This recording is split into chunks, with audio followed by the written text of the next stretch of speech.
احکامات بیان فرما دیں. بہت آسان ہے عمرہ کرنا. دیکھو عمرے کے جو رکن ہے نا، کسی بھی عبادت کی جو بیسک چیز ہوتی ہے وہ اس کے ارکان ہوتے ہیں. ان ارکان کے بغیر اس عبادت کا تصور ممکن نہیں ہے. جیسے نماز میں قیام، رکوع، سجدہ، یہ نماز کے ارکان ہیں، تو ایسے ہی عمرے کا جو رکن ہے نا وہ ہے طواف. وہ کیا ہے؟ اصل میں عمرہ بیسیکلی جو نام ہے کس چیز کا؟ طواف کا نام ہے. آئی بات سمجھ میں؟ شرط کیا ہے؟ احرام کی حالت میں ہونا. جیسے نماز کے ارکان ہے قیام، رکوع، سجدہ، شرط ہے باوضو ہونا. تو وضو یہ نماز کا رکن نہیں ہے. نماز رکن کہتے ہیں اندر کی چیز، اور شرط کہتے ہیں جو باہر کی چیز ہو، جو براہ راست نماز نہیں ہے. تبھی آپ کا پہلے سے وضو ہو تو کرنے کی ضرورت ہی نہیں ہے آپ کو. لیکن پہلے سے رکوع کیا ہوا ہے تو کیا نماز میں رکوع نہیں کرو گے؟ پھر بھی کرو گے دوبارہ، ٹھیک ہے نا. تو ارکان جو ہے نا اس کے جو بنیادی چیزیں ہوتی ہیں. تو اسی طرح خوب یاد رکھو کہ عمرے کا جو رکن ہے، اس پہ کلپ بنائیں، یہ لازمی ضروری ہے. بہت سے لوگ یہ سوال پوچھتے ہیں. عمرے کا جو رکن ہے وہ ہے بیت اللہ کا طواف. شرط کیا ہے کہ احرام کی حالت میں. احرام کی حالت میں. احرام کی حالت کسے کہتے ہیں؟ احرام اس چادر کا نام نہیں ہے جو آپ نے اوڑی ہوئی ہوتی ہے. خوب سمجھ لیں.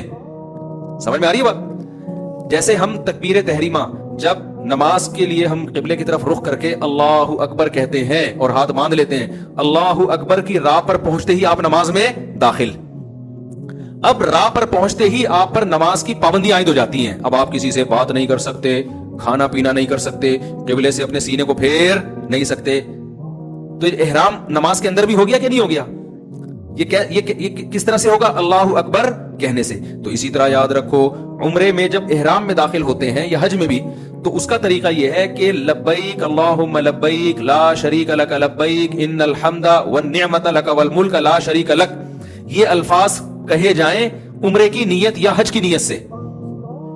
حج کی نیت ہے تو اللہم انی ارید الحج، اے اللہ میں حج کا ارادہ کرتا ہوں، فتقبلہ منی ویسرہ لی. اردو میں کہہ دیں اس کو، قبول بھی کر اور آسان بھی کر. اردو میں بھی کہہ دیں. تو یہ الفاظ کہتے ہی آپ احرام میں آ گئے، چاہے آپ نے پینٹ شرٹ پہنی ہوئی ہو. اس میں چادروں کا ہونا ضروری نہیں ہے. اور عمرے کی نیت سے کہے تو آپ عمرے کے احرام میں آ گئے، چاہے آپ حرم کے اندر ہوں یا حرم سے باہر ہوں، میقات کے اندر ہوں میقات سے باہر ہوں. اب احرام میں آنے کے بعد احرام کی پابندیاں شروع ہو جائیں گی. ان پابندیوں میں سے ایک پابندی ہے کہ سلا ہوا لباس نہیں پہن سکتے. اس لیے پہلے سے سلا ہوا لباس اتار لیا جاتا ہے، کیونکہ جب لبیک اللہم لبیک ختم کریں گے نا عمرے کی نیت سے، تو فوراً احرام میں تو آپ سلا ہوا لباس تو پہنا ہوا ہے نا اپنے، تو گناہ ہوگا آپ کو. اس گناہ سے بچنے کے لیے کیا کیا جاتا ہے بھائی؟ سلا ہوا لباس پہلے اتارا جاتا ہے، احرام کی نیت بعد میں کی جاتی ہے. تو احرام نام ہے احرام کی نیت سے تلبیہ پڑھنا.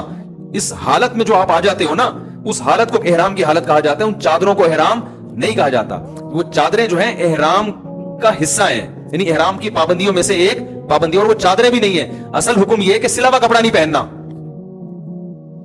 اب ظاہر ہے سلا ہوا کپڑا تو نہیں پہنیں گے تو اب کیا کریں؟ پھر تو کچھ تو پہننا ہے نا. تو وہ جو کچھ پہننا ہے وہ احرام میں داخل نہیں ہے. وہ کچھ پہننا وہ اس کا شرم و حیا سے تعلق ہے.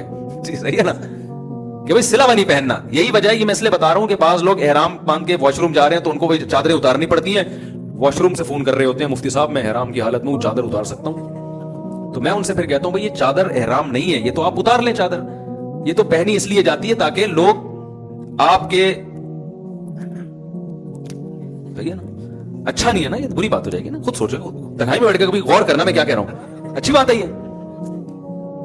تو جسم تو چھپانا ہے نا اپنا، تو اس کے لیے یہ کیا جاتا ہے. تو اس میں چادریں داخل نہیں ہیں. دوسری بات یہ کہ اس احرام، اگر آپ مکہ جا رہے ہیں، کسی بھی نیت سے مکہ جا رہے ہیں، میقات سے باہر سے، جیسے کراچی سے، طائف سے، مدینہ سے، تو اسلام کا حکم یہ ہے کہ آپ میقات بغیر احرام کے کراس نہیں کر سکتے. تو وہ ایک الگ چیز ہے. وہ کیا ہے؟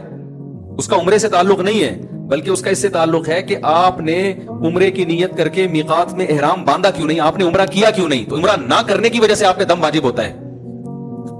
تو اس کا عمرے سے براہ راست تعلق نہیں ہے، بلکہ وہ یہ ہے کہ مثال کے طور پر شریعت آپ کو حکم دے کہ فلاں وقت میں نماز پڑھو، نہیں پڑھے تو یہ سزا ہے آپ کی. تو اب جو بھی باہر سے آ رہا ہوتا ہے، مکہ یا بیت اللہ مکہ جا رہا ہے کسی بھی کام سے، تو اسلام اس پر لازم کرتا ہے کہ آپ چونکہ مکہ اللہ کا شہر ہے، آپ اس پہ جا رہے ہو اور آپ ہو بھی مسلمان، تو یہ جو اللہ کی باؤنڈری ہے نا جس کو میقات کہا جاتا ہے، تو پہلے آپ نے جا کے عمرہ کرنا ہے اور احرام آپ کا شروع ہوگا میقات سے پہلے. یہ اگر آپ نے کراس کیا میقات تو بعد میں احرام تو مان لیا جائے گا، لیکن دم آپ پر واجب ہوگا کہ آپ نے کیوں یہ بغیر احرام کے کراس کیا. سمجھتے ہو کہ نہیں سمجھتے؟ اور جب حرم میں پہنچ گئے آپ, پھر دوبارہ عمرہ کرنا ہے تو پھر احرام باندھنے کے لیے ضروری ہے کہ کم سے کم مسجد عائشہ تک جائے. وہ افضل تو یہی ہے کہ پھر میقات سے باہر جائے, لیکن مسجد عائشہ سے کر لے گا تو بھی اس میں اختلاف ہے علماء کا. ہماری جو رائے ہے اس کے مطابق ہم جواب دے رہے ہیں. تو خلاصہ میں جلدی سے سمیٹتا ہوں, عمرہ نام ہے بیت اللہ کے طواف کا, شرط کیا ہے کہ احرام کی حالت ہو, اور سعی جو ہے نا وہ عمرے کا رکن نہیں ہے, عمرے کے واجبات میں سے ہے. واجبات سمجھتے ہیں؟ یعنی اگر سعی نہیں کریں گے آپ نے طواف کرنے کے بعد تو گناہگار ہوں گے اور دم دینا پڑے گا آپ کو. دیکھو رکن چھوٹ جائے نا تو چیز کا وجود ہی نہیں ہوتا. کرتے ہیں سجدہ کرتے ہیں, یہ ارکان ہے نا. رکوع چھوٹ جائے, سجدہ چھوٹ جائے تو سجدہ صاحب سے نماز نہیں ہوگی, کیونکہ نماز کا رکن ہی نہیں پایا جا رہا. لیکن اگر آپ نے یہ تمام چیزیں کر لی, اتحیات کے بعد غلطی سے درود شریف پڑھ لیا, اٹھنے میں تاخیر ہو گئی, تو ارکان تو پھر بھی پورے ہو رہے ہیں نا. تو ان غلطیوں کی وجہ سے کیا لازم ہوگا؟ سجدہ صاحب. تو جب آپ گئے احرام کی شرط پوری کر کے آپ نے بیت اللہ کا طواف کیا, اس طواف کے نتیجے میں آپ کا عمرہ ہو گیا. سعی یہ عمرے کے واجبات میں سے ہے. آپ اگر نہیں کریں گے تو گناہگار ہوں گے, لیکن عمرہ آپ کا ہو جائے گا. آپ پر دم واجب ہوگا, لیکن طواف ہی چھوڑ دیا آپ نے تو دم سے عمرہ نہیں ہو جائے گا, پھر تو کیا ہی نہیں آپ نے عمرہ. تو اس میں جو مرکزی حیثیت ہے وہ بیت اللہ کو ہے. آپ جو جاتے ہیں بیت اللہ کے طواف کرنے کے لیے جاتے ہیں. اصل میں حج کس کا نام ہے؟ حج میں 2 ارکان ہیں, عمرے میں کتنے ہیں؟ تو اس لیے کچھ بھی نہ ہونا تو آخری درجہ یہ کہ احرام باندھ کے طواف کر لے آدمی ہر قیمت پہ, بس عمرہ ہو گیا اس کا. باقی چیزوں کی تلافی دم سے ہو جائے گی, جانور ذبح کرنے سے. تو حج میں بھی یاد رکھو 2 کام حج کے ارکان میں سے ہیں, وہ نہیں ہوں گے تو حج نہیں ہوگا آپ کا. 2 کام کر لیے نا تو حج ہو گیا, باقی تمام چیزوں کی تلافی دم کے ذریعے ہو جائے گی. تو ایک ہے اس میں طواف زیارت جو بقرعید کے دنوں میں ہوتا ہے, سمجھتے ہو؟ حج اس کا نام ہے. یہ جو بقرعید کے دنوں میں, اس کے ٹائم بھی متعین ہے, وہ ٹائم بھی آپ آگے پیچھے نہیں کر سکتے. جیسے فرض نماز کا ٹائم متعین ہے نا, تو جو حج کا فرض طواف ہے اس کا بھی ٹائم شریعت میں متعین ہے. اور دوسرا رکن ہے وقوف عرفہ, عرفہ کے میدان میں 9 ذی الحجہ کو جا کے ٹھہرنا. اور شرط یہ ہے کہ احرام کی حالت ہو, اور یہ احرام کی حالت میں ہونا یہ وقوف عرفہ کے لیے شرط ہے, طواف زیارت کے لیے شرط نہیں ہے. تو 9 ذی الحجہ کو جو عرفات کے میدان میں چلا گیا احرام کی حالت میں, اور وہاں تھوڑی دیر بھی اسٹے کر لیا اس نے, یہاں تک کہ ہیلی کاپٹر سے بھی گزر گیا, کسی بھی طرح اس میدان کی محاذات میں آ گیا, اور پھر بقرعید والے دن اس نے 7 چکر بیت اللہ کے گرد لگا لیے, تو اس کا حج کیا ہو گیا؟ کمپلیٹ. باقی گناہ ہوگا اس کو کہ وقوف منی کیوں نہیں ہے اور سعی کیوں نہیں ہے, تو ان گناہ بھی ہوگا, اور اس کی تلافی کے لیے رمی کیوں نہیں کی اس نے. تو یہ ساری چیزیں کی تلافی کس کے ذریعے ہو جائے گی؟ دم کے ذریعے. اس لیے خوب سمجھ لو کہ اگر حج کا آپ احرام باندھ لو نا تو اب ہر قیمت پہ آپ نے وقوف عرفہ کرنا ہی